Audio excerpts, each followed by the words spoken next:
Ace is the place with the helpful hardware, folks. The buckets you buy at Ace hold paint, dirt, and debris. But our Children's Miracle Network buckets hold so much more, like dreams, hope, and care for children. Because over the last 29 years, with your help, Ace has raised over $125 million for local CMN hospitals. So stop by your local Ace this weekend to make a $5 donation and get a 5-gallon bucket plus 20% off almost anything that fits inside it. Offer valid on regular price merchandise. Additional exclusions apply. See store for details.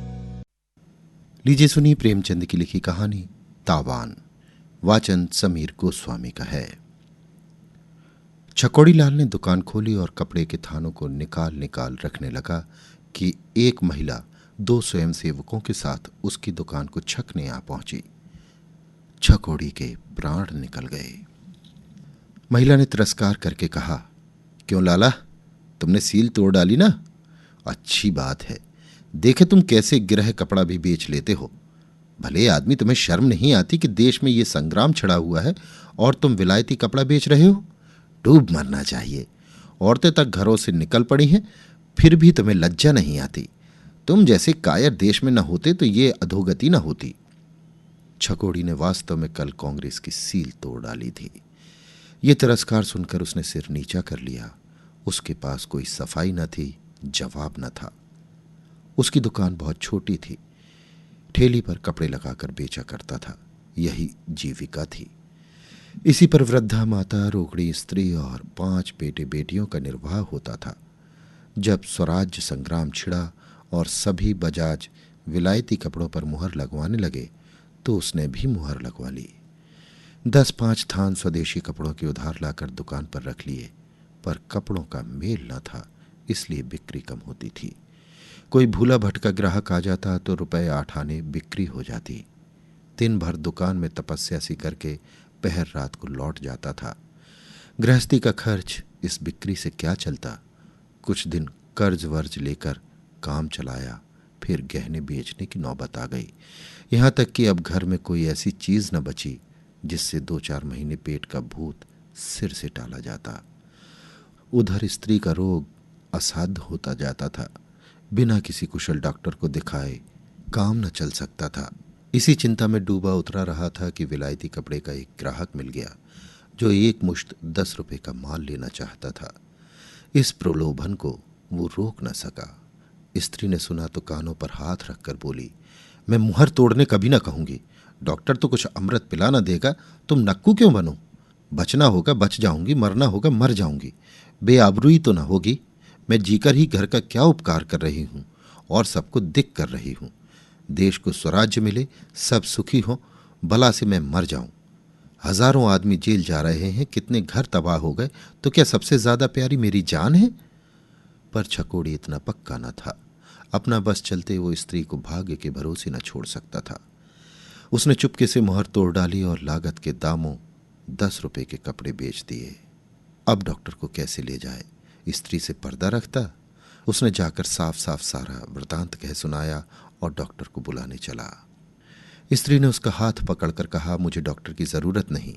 अगर तुमने जिद की तो दवा की तरफ आंखें भी न उठाऊंगी। छकोड़ी और उसकी मां ने रोगड़ी को बहुत समझाया, पर वो डॉक्टर को बुलाने पर राजी न हुई। छकोड़ी ने 10 रुपए को उठाकर घर कुइया में फेंक दिए और बिना कुछ खाए पिए किस्मत को रोता झींकता दुकान पर चला आया। उसी वक्त पिकेट करने वाले आ पहुंचे और उसे फटकारना शुरू कर दिया। पड़ोस के दुकानदार ने कांग्रेस कमेटी में जाकर चुगली खाई थी। छकोड़ी ने महिला के लिए अंदर से लोहे की एक टूटी बैरंग कुर्सी निकाली और लपक कर उसके लिए पान लाया। जब पान खाकर कुर्सी पर बैठी तो उसने अपराध के लिए क्षमा मांगी। बोला, बहन जी, बेशक मुझसे ये अपराध हुआ है, लेकिन मैंने मजबूर होकर मुहर तोड़ी। अब कि मुझे मुआफी दीजिए, फिर ऐसी खता न होगी। देश सेविका ने थानेदारों के रौब के साथ कहा, यूं अपराध क्षमा नहीं हो सकता, तुम्हें इसका तावान देना होगा। तुमने कांग्रेस के साथ विश्वासघात किया है और इसका तुम्हें दंड मिलेगा। आज ही बायकॉट कमेटी में यह मामला पेश होगा। छकोड़ी बहुत ही विनीत, बहुत ही सहिष्णु था, लेकिन चिंताग्नि में तपकर उसका हृदय उस दशा को पहुंच गया था जब एक चोट भी चिंगारियां पैदा कर देती है। तिनक कर बोला, तावान तो मैं न दे सकता हूं न दूंगा। हाँ, दुकान भले ही बंद कर दूं। और दुकान भी क्यों बंद करूं? अपना माल है, जिस जगह चाहूं बेच सकता हूं। अभी जाकर थाने में लिखा दूं तो बॉयकॉट कमेटी को भागने की राह न मिले। जितना ही दबता हूं उतना ही आप लोग दबाती हैं।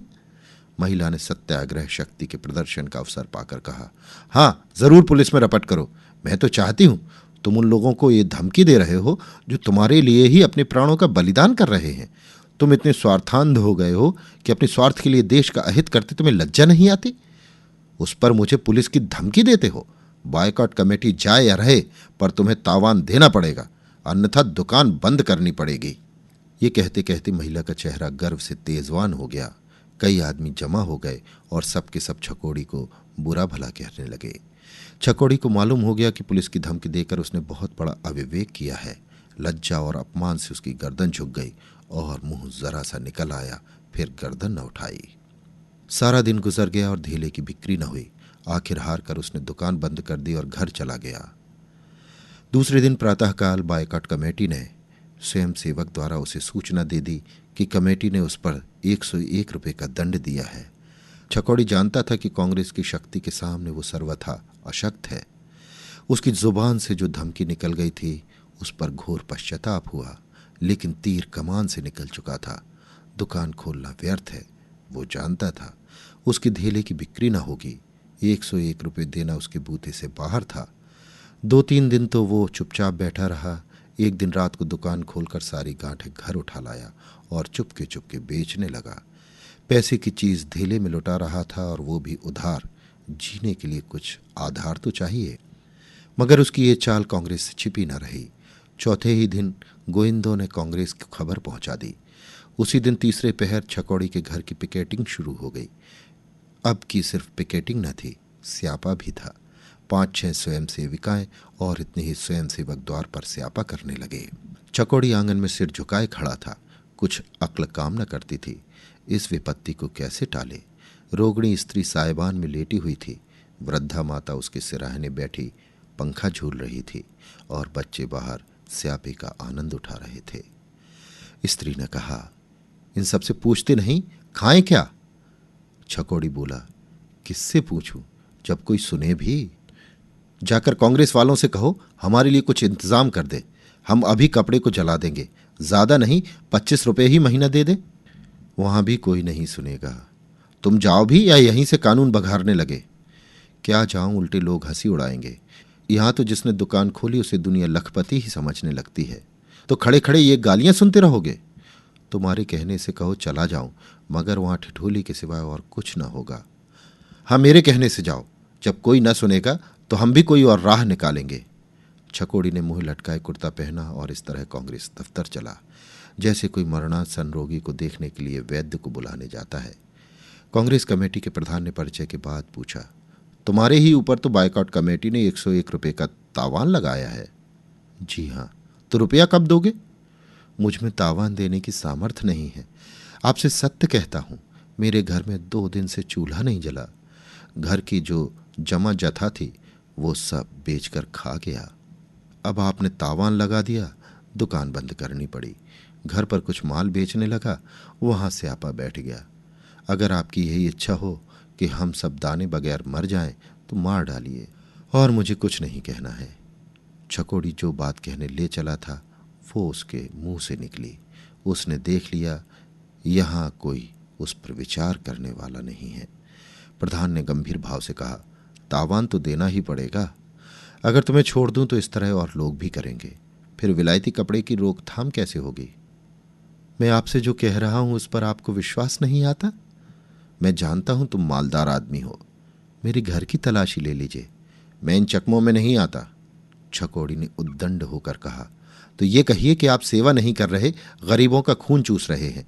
पुलिस वाले कानूनी पहलू से लेते हैं, आप गैर कानूनी पहलू से लेते हैं। नतीजा एक है, आप भी अपमान करते हैं, वो भी अपमान करते हैं। मैं कसम खा रहा हूं कि मेरे घर में खाने के लिए एक दाना नहीं है। मेरी स्त्री खाट पर पड़ी पड़ी मर रही है, फिर भी आपको विश्वास नहीं आता।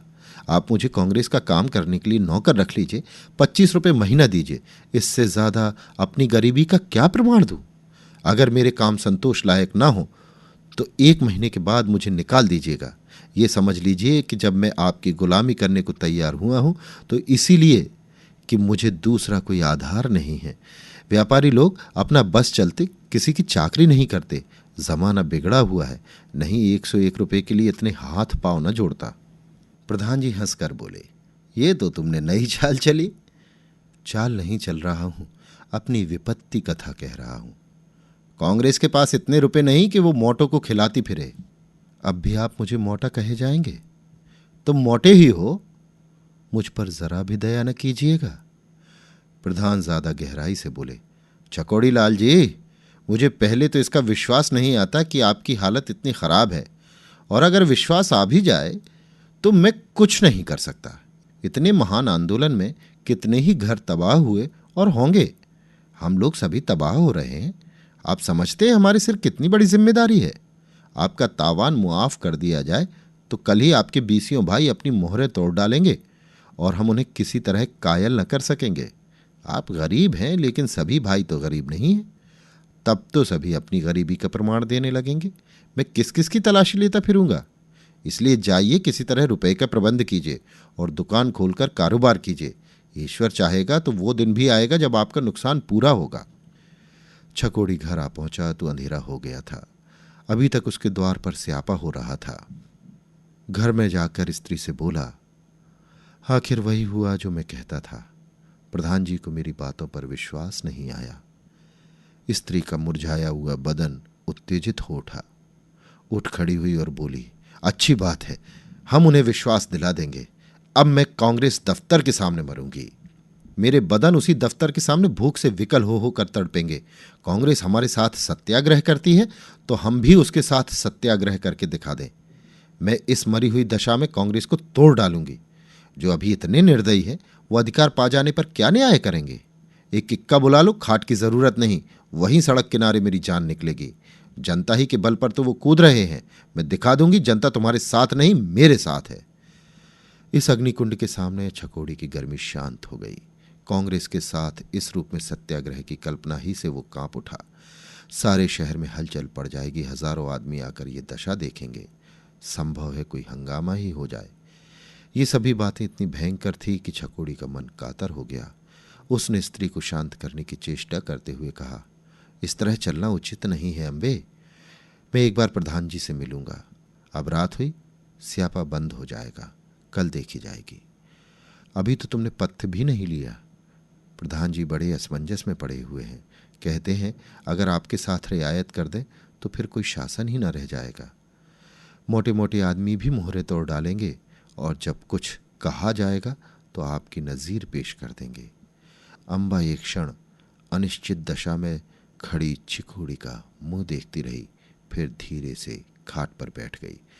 उसकी उत्तेजना गहरे विचार में परिणत हो गई। कांग्रेस और अपनी जिम्मेदारी का ख्याल आ गया। प्रधान जी के कथन कितने सत्य थे ये उससे छिपा न रहा।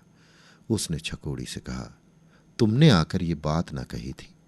छकोड़ी बोला, उस वक्त मुझे इसकी याद न थी। प्रधान जी ने कहा है या तुम अपनी तरफ से मिला रहे हो? नहीं, उन्होंने खुद कहा। मैं अपनी तरफ से क्यों मिलाता? बात तो उन्होंने ठीक ही कही। हम तो मिट जाएंगे। हम तो यूं ही मिटे हुए हैं। रुपए कहाँ से आवेंगे?